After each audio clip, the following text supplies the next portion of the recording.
అందరికీ వందనాలు. 7 ఏండ్ల శ్రమల కాలంలోని లవోదికీయ సంఘం ఎటువంటి పరిస్థితిలో ఉంటుంది అన్న అంశం మీద ఈరోజు దేవుడు మనతో మాట్లాడుతున్నారు. ఇందు నిమిత్తమే ప్రకటన గ్రంథం 3వ అధ్యాయం 15, 16, 17 వచనాలు. నీ క్రియలను నేను ఎరుగుదును, నువ్వు చల్లగానైనను వెచ్చగానైనను లేవు. నీవు చల్లగానైనను వెచ్చగానైనను ఉండిన మేలు.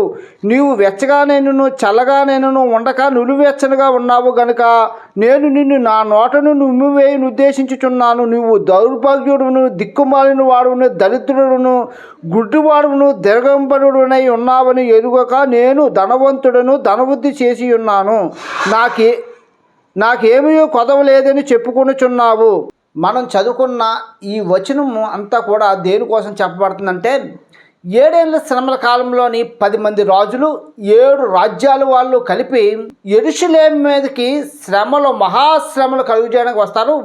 ఈ విధంగా వాళ్ళు 7 సంవత్సరాలు శ్రమల పాలు చేస్తారు.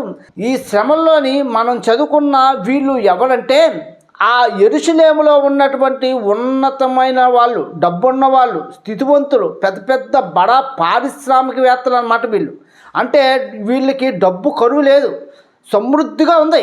వీళ్ళకున్న ధనాన్ని బట్టి ఆ శ్రమల్లోని వాళ్ళు ఎటువంటి స్థితిలో ఉన్నారంటే ఇటు దేవుడి వైపు లేకుండా, అలాగని చెప్పి దేవుని విడిచిపెట్టి కూడా ఉండకుండా నులివెచ్చని స్థితిలో ఉన్నారు. అంటే మనకి డబ్బు ఉంది, మనం సుఖంగా బతుకుతున్నాం, మన ఈ శ్రమల్లోనూ కూడా ఎటువంటి బాధ లేకుండా బతుకుతున్నాం కనుక మన మట్టుకు మనం బతుకుతున్నామని చెప్పి ఆ శ్రమల్లోని వాళ్ళు కలిగి ఉన్న ధనాన్ని బట్టి అతిశయించి జీవిస్తున్న వాళ్ళు.